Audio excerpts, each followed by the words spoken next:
각시의 대쟁투 책 좀 읽어보시면서 어떠셨는지요? 나에게 이렇게 깨워주는, 잠자고 있었다면 이렇게 깨워주는 그런 힘이 그 말씀 속에 좀 이렇게 느낄 수 있으셨는지, 그래서 이게 우리를 각성할 수 있는 그런 내용들로 잘 선별해서 이 역사의 페이지들을 우리가 보고 있는데, 이게 다 사실은 역사지만 원래 예언에 나와 있었던 말씀들입니다. 그래서 그 예언의 말씀들이 이제 역사에 이 시간이 흐르면서 로마 시대부터 시작해서 그 후에 종교 암흑기, 중세기, 그리고 근대 지금 오늘날에 이르기까지 이 예언의 말씀에 있는 그대로 그 흐름이 가고 있고, 앞으로도 그렇게 가다가 이제 역사가 마칠 것입니다. 읽으면서 되게 불편함을 느끼셨다면, 여기에 대해서 어떤 위기의식을 느끼셨다면, 그거는 성령이 우리의 마음속에 역사하고 있기 때문에, 이 말씀을 통해서 역사하고 있기 때문에 그런 것들이 느껴지는 것일 것입니다. 예를 들면 몸이 아픈 사람이, 병자가 자기가 아픈 거를 느끼는 게 더 좋은 거잖아요. 뭔가 문제가 있다. 그래야지만 의사를 찾아가고 치료를 받기 위해서 그 의사를 반드시 내가 이 약을 찾겠다. 이 병을 나아야 되겠다. 이런 생각이 들어야지만 자기의 의지를 활용해서 움직이지, 그런 것이 느낌이 아무것도 없으면 편안하게, 이게 거짓 선지자들의 전형적인 메시지가 뭐냐면 평안하다, 평안하다입니다. 예레미야 8장 11절에 보고 예레미야 6장 14절에 보면 평안하다, 평안하다, 그 메시지를 전해받은 사람들이 편안하게 쉬고 있는 거예요. 그냥 자고 있는 것입니다. 그래서 저희가 한 분이라도 각성을 하면 성공한 거라고 생각합니다. 이걸 보고 한 명이라도 잠에서 깨어나서 그렇게 된다면 참 성공한 것이 아닐까. 이제 이 모든 그 역사의 장면들이지만, 그게 원래 이미 성경이 가장 처음 기록될 때 그 마지막 때에 있을 일들을 기록해 두었습니다. 레위기, 신명기 거기에 읽어보셨습니까? 레위기 26장과 신명기 28장에 보시면 거기에 정확하게 나와 있습니다. 그래서 여기 이제 성읍이 황폐하게 되고 포위를 당하고, 그리고 성벽을 다 헐 것이고 에워싸움을 당할 것이고, 서로의 고기를 먹을 것이다. 자, 왜 이런 지경까지 이르게 되었을까요? 어쩌다가 이렇게 되었을까요? 마지막 때는 어떤 원인으로 인해서 멸망하게 될까요? 예루살렘의 멸망의 원인과 마지막 때의 멸망의 원인과 비슷할 것입니다. 그죠? 그러면 예루살렘이 멸망했던 원인이 어디에 우리가 딱 좀 손을 대고 확실하게 말할 수 있는 부분이 있다면, 이게 바라건대 우리를 깨어나게 할 수 있는, 문제를 발견하게 할 수 있는 그런 부분이 될 수 있습니다. 이 장에 그게 중요할 거예요. 이 장을 읽으면서 그거를 좀 이렇게 캐치를 하셨다면 좋습니다. 18쪽에 보니까 그분께서는 멸망받을 운명에 처한 예루살렘의 무수한 백성들을 위하여 오셨다. 곧 그분께서 축복하시고 구원하기 위하여 오신 그 백성들의 무지와 고집 때문이었다. 이렇게 나오고 있습니다. 자, 그러면은 하나 더 질문해 보면, 그럼 이 무지함과 이 고집스러움과 강팍함, 그렇죠? 이런 무관심 이런 게 왜, 이 무관심한 상태는 무엇의 결과로 오게 되었을까요? 왜 무관심하게 되었고 왜 고집스럽게 되었을까요? 말씀을 거절하고, 그게 고집스러움이죠. 그리고 그 지도자들에게 원인이 있었다. 그런데 그 지도자들이 어떤 부분에서 잘못했을까요? 다 이제 지금 결과죠. 고집스러움과 무관심 이런 것들이 결과로 예수님을 거절하는 것, 다 그 결과로 온 것입니다. 그러니까 우리는 자꾸 예수님을 받아들이셔야 돼요 이렇게 얘기하는데, 그 원인이 또 있다니까요. 왜 자꾸 예수님을 반복적으로 거부하고, 예수님이 얼마나 많이 그들에게 말씀을 하셨는데 그 모든 말씀을 다 쳐내고 다 거절하기까지는 도대체 무슨 일들이 있었던 것일까? 지금 되게 구체적으로 하나 말씀해 주신 게 뭐냐면 왜 나사렛에서 선지자가 날 수 있느냐 이 말 한번 생각해 보세요. 그러니까 이 사람들이 교만은 사실은 교만에 우리 다 교만하잖아요. 자아가 다 있고 교만한 거는 바리새인이나 어부나 베드로도 교만했어요. 그렇죠? 그것 때문에 이제 견책을 받고 또 회개하고 예수님께 돌아왔지만 그 베드로는 이제 교만을 해결한 사람이고 교만한데 바리새인들은 똑같이 교만하지만 해결하지 못함으로 인해서 그 교만이 더 뿌리 깊이 내리고 이제 더 이상 치유받을 수 없는 상태까지 이르렀다고 좀 볼 수 있겠죠. 그리스도인들은 베드로와 같은 그리스도인들은 예루살렘이 멸망할 때 같이 멸망하지 않았고 바리새인과 같은 사람들은 예루살렘이 멸망할 때 같이 멸망을 당한 것이잖아요. 예. 그 원인을 왜 이렇게 교만하고 아까 고집스러운 거랑 좀 비슷한 겁니다. 교만한 사람이 이거를 받아들일 수가 없다는 거죠. 예. 그러니까 저희 다 자아를 주장하는데 이게 결과입니다. 결과.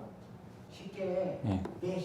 메시아를 안 받아들이니까 메시아를 안 받아들였기 때문이다. 받아들였기 때문에 거의 다 온 것 같습니다. 왜 메시아를 안 받아들였을까요? 그 사람들이. 메시아만 받아들이면 교만도 해결되고 고집스러움도 해결되고 무관심한 것도 해결됩니다. 메시아를 받아들이면. 그런데 그러니까 그거가 해결책이잖아요. 몰랐기 때문이다. 정말 몰라서 멸망했을까요? 아니면은 알고도 멸망했을까요? 그러니까 메시아와 받아들이는 것과 굉장히 관련이 깊었다는 것입니다. 이게 이쪽에 보시면 그게 나와 있을 거예요. 그들의 큰 죄가 무엇이었는지. 그 죄가 당연히 교만하고 고집스럽고 이런 것들이 다 죄가 됐지만 그 죄들을 유발하는 죄가 있었다는 것입니다. 그게 무엇이냐면은 유대인의 큰 죄는 그리스도를 배척하는 것이었다라고 나와 있죠.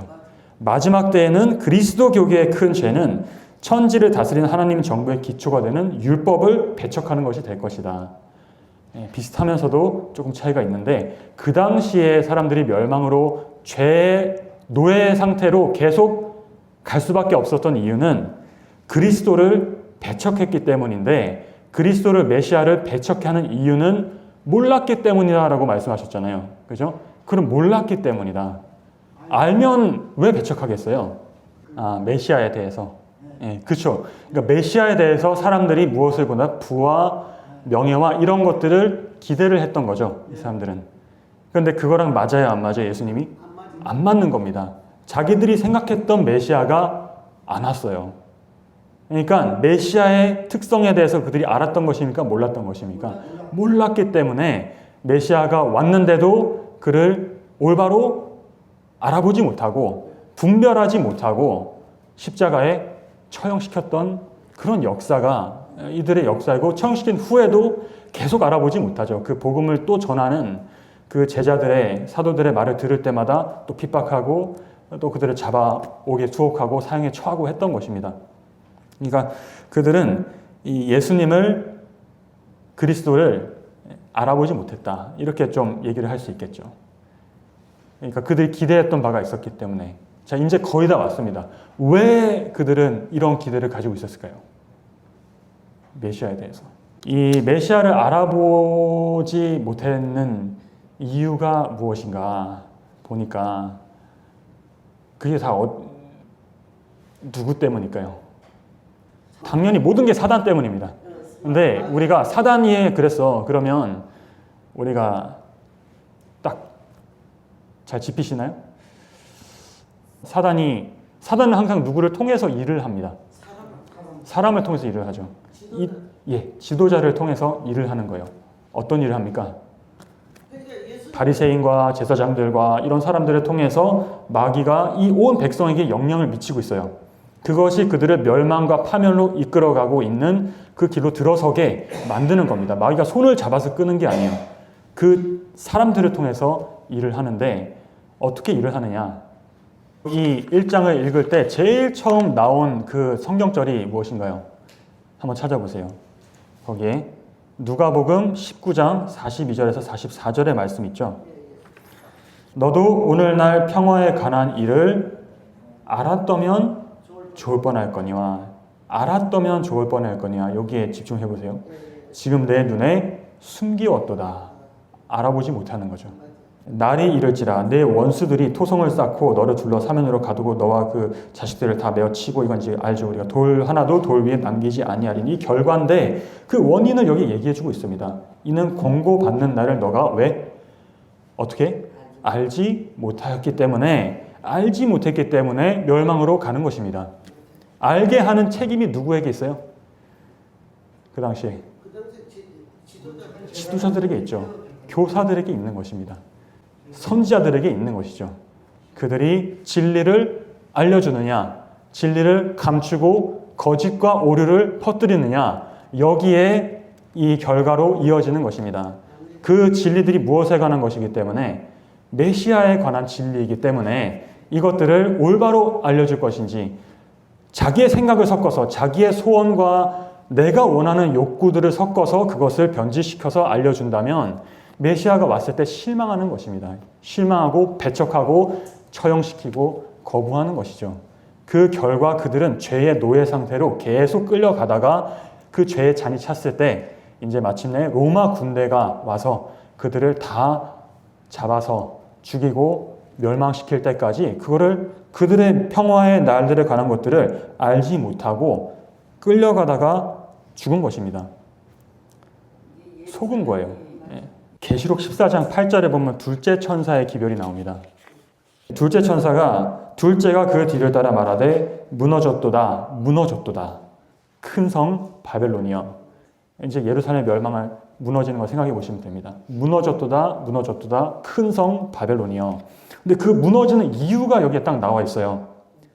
당연히 충성하지 못했기 때문 맞아요. 그런데 그 원인의 거슬러 올라가 보면 왜 바벨론이 무너지게 되는지를 말해주고 있습니다. 왜 그래요? 모든 나라를 그 음행으로 인하여 진노의 포도주로 먹였기 때문에 무너진다고 하죠. 진노의 포도주가 무엇입니까? 자, 이거를 알아야 왜 바벨론이 무너지고 왜 예루살렘이 무너졌는지 우리가 알 수 있을 거예요. 그냥 진노의 포도주가 무엇이냐, 이건 우리가 알아야 되잖아요. 둘째 천사의 기별이기 때문에. 둘째 천사의 기별에 관한 그 장에 나오거든요. 388쪽에 보면 그가 세상에 주어 취하게 한 포도주는 그가 세상에 세력 있는 자들과 맺은 불법적인 관계로 얻은 거짓 교리들을 의미한다라고 나와 있습니다. 포도주는 거짓 가르침입니다. 거짓 가르침, 오류들이에요. 취하게 하는 이런 가르침으로 세상에 부패한 가마를 미치고 있다라고 하죠.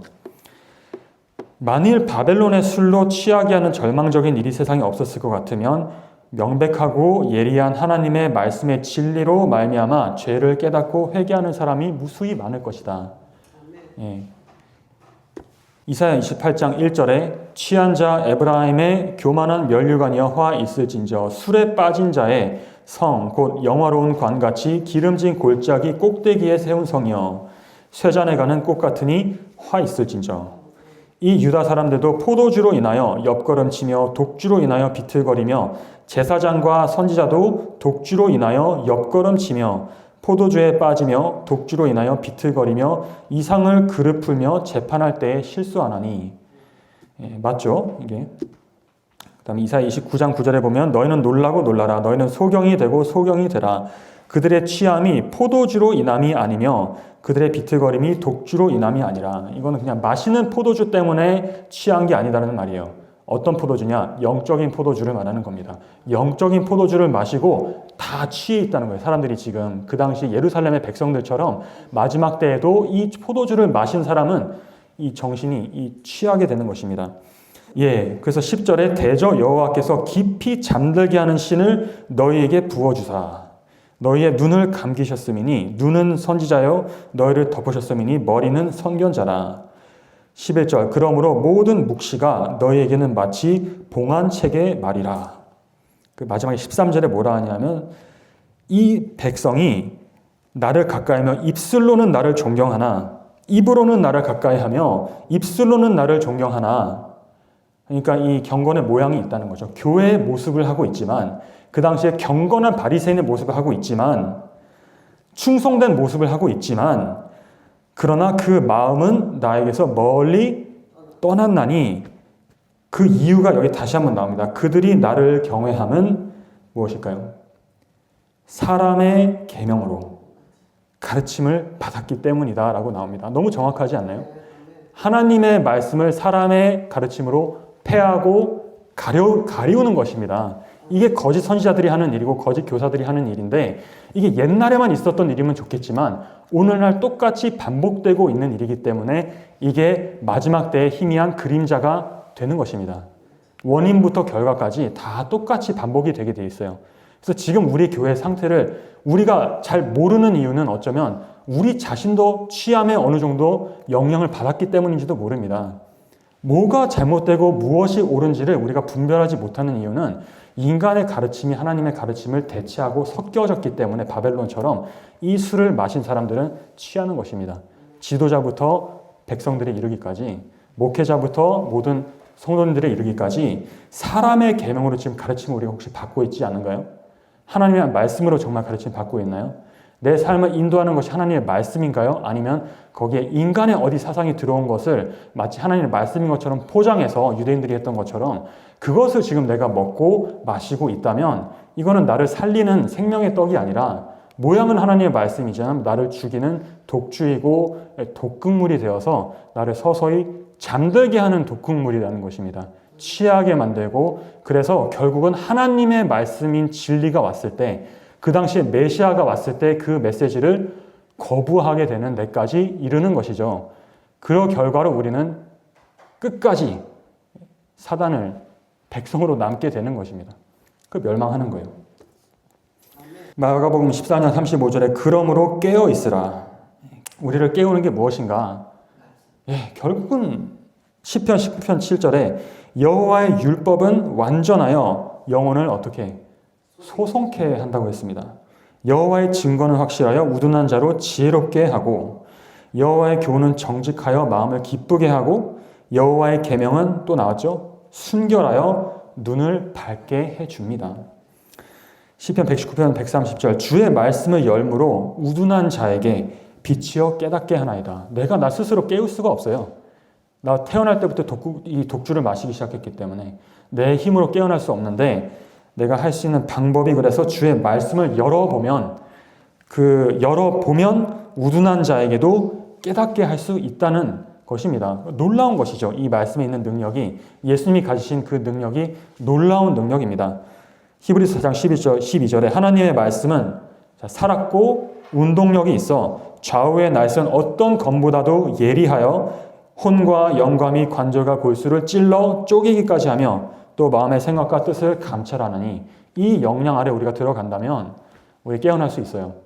그러나 이 능력이 있는 말씀이기 때문에 사단이 자꾸 그게 오류를 섞어서 이 능력을 희석시키는 것입니다.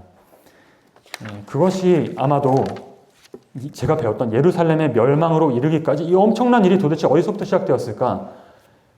에덴 동산에서부터 시작된 것입니다. 이거는 거짓말 통해서.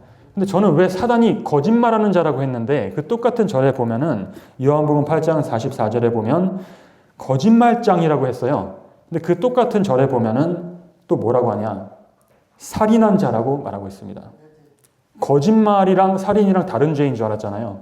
거짓말은 거짓말이고 살인은 살인인데, 살인이 더 나쁜 거고 거짓말은 좀 덜 나쁜 거지, 이렇게 생각했다면 이거를 잘 우리가 아직 모르는 것입니다. 요한복음 8장 43절 어찌하여 내 말을 깨닫지 못하느냐? 이는 내 말을 들을 줄 알지 못함이로다. 너희는 너희 아비 마귀에게서 났으니 너희 아비의 욕심을 너희도 행하고자 하느니라. 저는 처음부터 살인한 자여 진리가 그 속에 없으므로 진리에 서지 못하고 거짓을 말할 때마다 제 것으로 말하나니 이는 저가 거짓말장이요 거짓의 아비가 되었습니다. 얼마나 많은 사람들 살인했죠. 그때 예루살렘 멸망할 때 잔혹하게 살인했죠. 마귀가. 그런데 직접 칼을 들어서 살인했습니까? 거짓말을 통해서 멸망으로 다 이끌고 간 것입니다. 마지막 때에 똑같은 역사가 반복될 텐데, 자, 마지막 유대인의 큰 죄는 그리스도를 배척하는 것이었고, 이 거짓말에 사로잡혀가지고 그리스도 개혁회의 큰 죄는 천지를 다스리는 하나님 정부의 기초가 되는 율법을 배척하는 것이 될 것이다. 참으로 놀라운 맹목이요 이해할 수 없는 일이다. 자, 우리 깨어 있어야 되겠죠. 우리 진리를 통해서만 이거 분별할 수 있습니다. 우리의 삶이 정말 나는 잘하고 있다고 생각할 수 있는데 전혀 나도 지금 독주에 취해 있는 상태에 있는지 알려면 이 말씀이 나의 삶에 효력을 미치도록 마음을 열어야 되고 삶을 열어야 돼요. 하루하루. 그래서 나의 삶을 특히 율법과 비추어 보고, 율법은 우리들 영어로 소송케 한다 했잖아요. 우리 눈을 밝게 한다고 했잖아요. 순결하기 때문에. 나의 생각으로 보면 순결하지 않은 눈으로 보고 내 마음으로 볼 때 다 잘못 보입니다.